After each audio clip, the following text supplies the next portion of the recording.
Hey guys, it's model making time, and today we're looking at the Fokker S-14 Machtrainer. We're going to be looking at the history and development of the aircraft, but we'll also be looking at it in culture as well, so that's both in gaming and in model kits. I think it's important to get it right out the way that I have used this book primarily as a source for all of the information provided in this video today. Obviously, I'm not trying to copy this book word for word, but it's pretty much the only one available with the history of the Fokker S-14, which is absolutely bizarre considering the significance of this aircraft. I did have to order mine from abroad, and it's not the cheapest book in the first place, so just bear that in mind, but hopefully this video will provide you with enough information that if you really get interested, you'll go and buy this book. And so you know the book is by Nico Braz and William Vredeling. I'm sorry if I butchered your names. Immediately after World War II, the jet engine was on the mind of everyone. With its quicker speeds, higher loads and unique handling, the jet was very different to the beast that came before it. It affected every single area of the industry, from pilots to training, to manufacture, and also to combat. The Dutch had always been a leader in aviation, and up until the outbreak of World War II were doing quite well. Aircraft like the Fokker 21 and Fokker 23 show how the Dutch had really progressed their aviation industry. The Fokker 21 had been ordered by several air arms, including the Danish and of course the Dutch themselves. World War II curved the Dutch aviation industry, so it would be after World War II where Fokker would really start developing its name, and Fokker had a passion for absolutely everything jet. There was no official need for jet projects by the Dutch government, and Fokker had started these privately. In fact, they started doing a Dutch airliner and a Dutch jet trainer. The Dutch airliner I'm going to show you now, and just remember what it looks like for later, because this something we'll come back to. The Dutch trainer, of course, is what later would become the Machtrainer. The S-14 then started life as a dream for Fokker, a private venture, one that many saw as potentially fruitless endeavour. No one asked for a jet trainer. Proposals for propeller aircraft with now normal tricycle landing gear was common, but a jet replacement was not requested. In order to try and boost the potential of foreign procurement, the Dutch did put out a tender for AP 970. It wasn't just Fokker who had this thought, and Hawker, who he also discussed this with, saw the need for a jet aircraft designed for training purposes. Up until now, jet aircraft had been modified to allow for 2 passengers, a pilot and the trainee, but a unique proposal had been made to make a jet trainer that was purposefully designed. This was a unique prospect for a jet aircraft designed purely for training. Training aircraft often have different characteristics and are more forgiving in order to allow someone to climatize to flying that style of aircraft, and well, making a jet trainer made sense to both Hawker and Fokker. Mr. Hawker had stated that this was for future strategic pilots, whereas the Dutch requirement for a turboprop was looking at the past. It's ironic perhaps how full circle that's come, with many now having the T6 Texan in service. Now, designs of the aircraft were varied to say the least. Some requirements for the aircraft were very clearly established. That included, of course, having at least 2 seats, but also for a focus on flying and making sure that this was an aircraft to help people get used to jet-style flying, I guess. After all, this is a completely new way of flying that many had never even seen, let alone done. Now, remember that jetliner from earlier?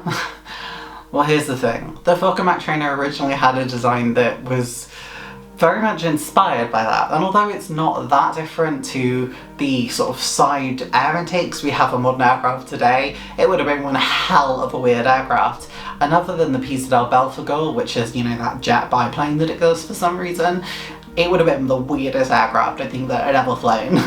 Now, there was idea for having a 3rd seat in there to allow for additional training for other members of staff, and for varying, I guess, as well, much like, I guess, the SK60.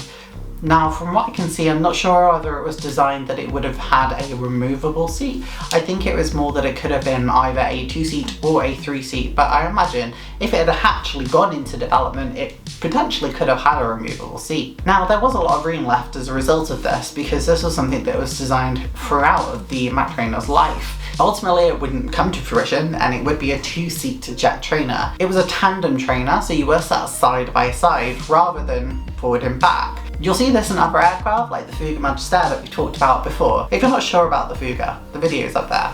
Watch it after this one. The side-by-side model was used by a lot to avoid the issue that the Fokker had, where you have no vision from the pilot behind, and stepped cockpits, which you have today, wouldn't be seen for quite some time. As a result of this third seat, the Machtrainer was viewed as having one of the roomiest cockpits around. If I remember correctly, one of the uses for a third seat as well, facing backwards, would have been for a target tug system, but again, it was never put into fruition. Research from the Germans in World War II was used in order to establish what would be better for this jet trainer.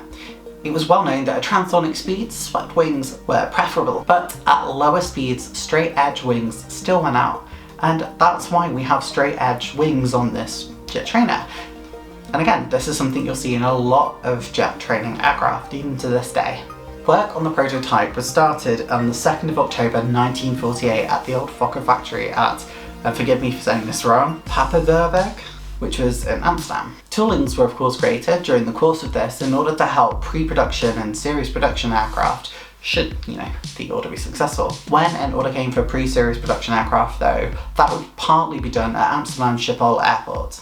The engine casing, exhaust and the outer wings would take place at Schiphol, and this is also where the flight testing would take place as well. The first indication that the Fokker Machtrainer was going to come into production was at a Paris air show in 1949, so just narrowly beating out the 50s, demonstrating that this jet trainer was coming into being.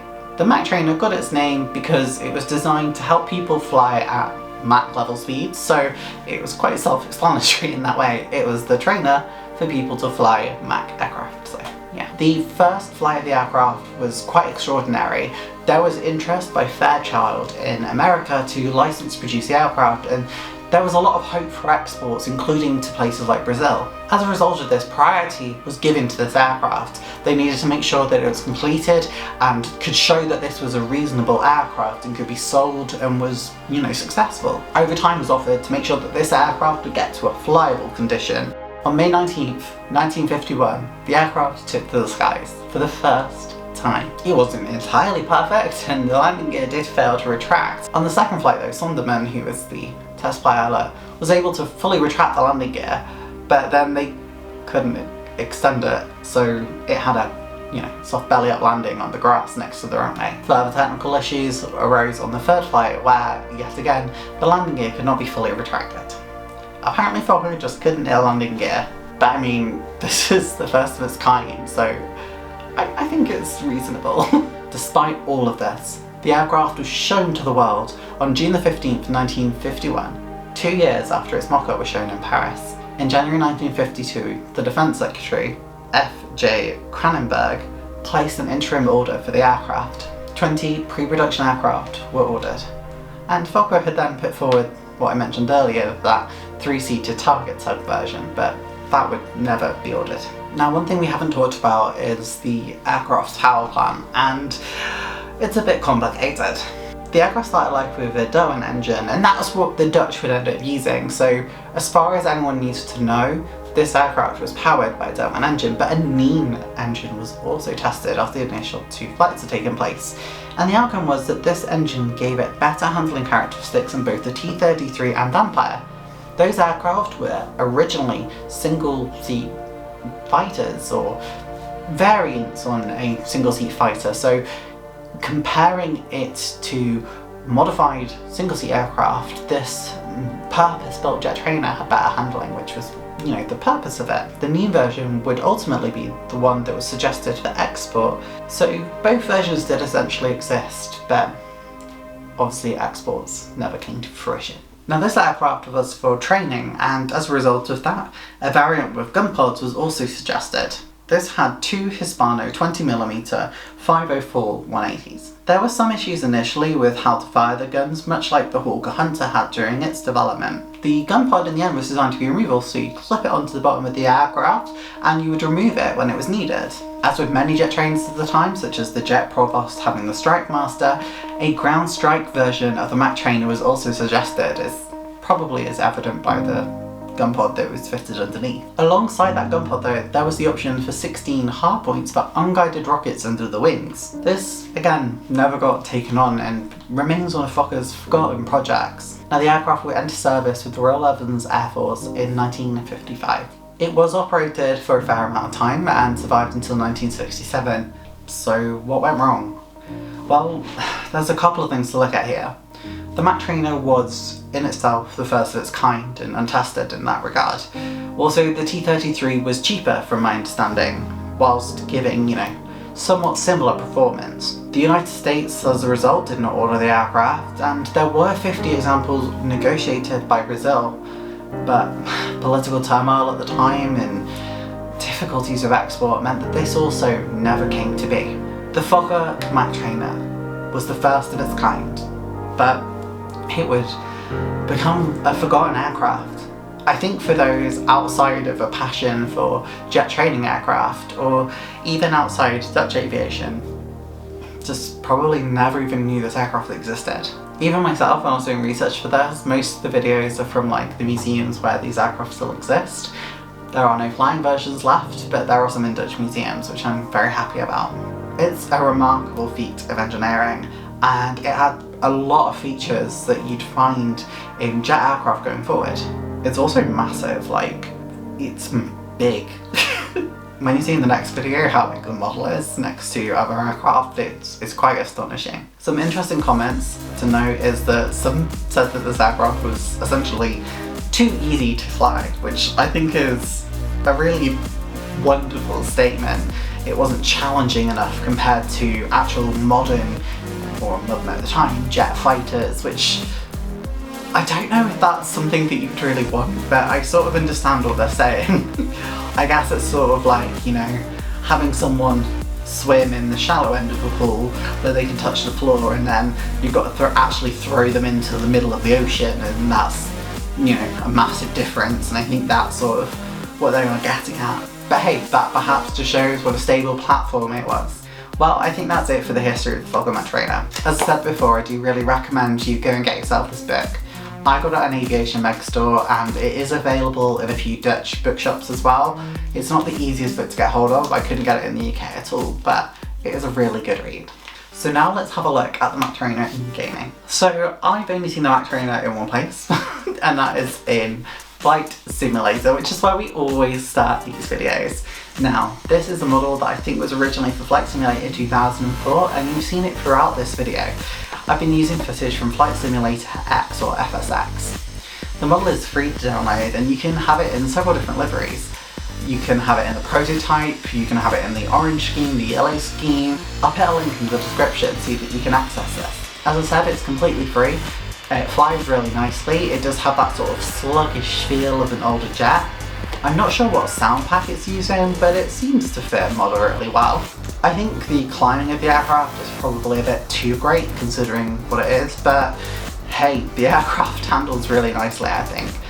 I really recommend you, if you play FSX, to just dive in and have a fly in this aircraft. It's really nice, and if you're flying from the virtual cockpit, although obviously it's dated because it's FSX, it's quite nice, really, honestly. I quite enjoyed flying it and landing it in the cockpit, so yeah, definitely recommend it. There are talks of adding it to other things as well, so as usual it's been mentioned on the War Thunder forums. The Dutch have been mentioned quite a lot because they have aircraft like the D-21, they have the D-23, G-1, other aircraft that some have been added, like the D-21, which is as a Finnish version in the Swedish tree. People have suggested that they add the ground attack version of the Machtrainer because they've added prototype aircraft before, and this did have gun pods, so it could genuinely be added as a really low tier jet. I think that'd be really interesting. I might. Guess we'll have to see, because at the moment the only way to fly this is in Flight Simulator.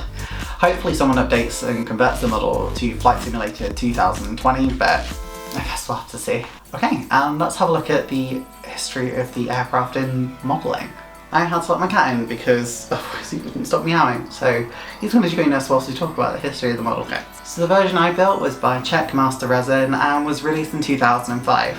I've seen some reports suggest that the models that are still available are from the initial batches that were done of this aircraft, and there aren't going to be any more, so There's sort of what's left is left, really. Obviously we'll talk about the 1/72nd scale Checkmaster resin in more detail in the next video, because I'll obviously be making that. I mean, I've already made it, so. Now, Jeremy Models released a 1/48 scale version, and that was actually by one of the authors of the book, which is why the box art is the same as the book that I've used for research. It is in limited number. They said they're not going to make any more after sort of the ones that have been made have gone, and I'm not sure how many are still available. I can see that you can still get it online. I'd love to make it, but it's a bit too rich for my blood at the moment. It's meant to be an amazing kit though, from the very limited reviews I've seen of it online. So yeah, that's it for the model kits.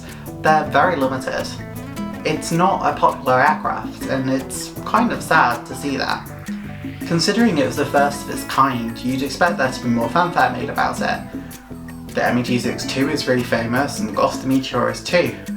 Hell, even the initial Gloucester sort of aircraft and the initial Heinkel jet aircraft are more well known than this aircraft. I met a few people who were really into aviation who'd never even seen this aircraft and weren't really sure what it was, or if it was something I just made up. So make sure you spread news about the Fokker Machtrainer. The world's first jet trainer that you've probably never heard of. Well, that's going to be it for this video. I really appreciate you joining me whilst we explore this really interesting jet trainer. If you've liked what you've seen here today, please make sure to subscribe to the channel so you can be informed of every time I release a new video, which should be Mondays at 7:30.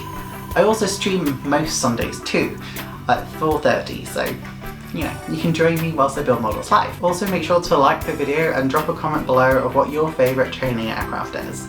I'm really interested to find out. If you want to support me in my projects, you can do so on Ko-fi, and the link is in the description as well. You can do it as sort of a one-off donation, or you can do it as a monthly thing as well. There's no pressure either way. It just goes towards modelling and modelling supplies. Maybe some treats for Archie as well, so he stops attacking my hand. You having fun? That's it for this video. Thank you so much for joining me, and I'll see you later. Bye! Thanks for watching the video. I really appreciate it. Hit the subscribe button and notification bell to be notified of every new video on Mondays. You'll also be able to see me stream live on YouTube. Thanks again. I really appreciate it. Have fun modelling!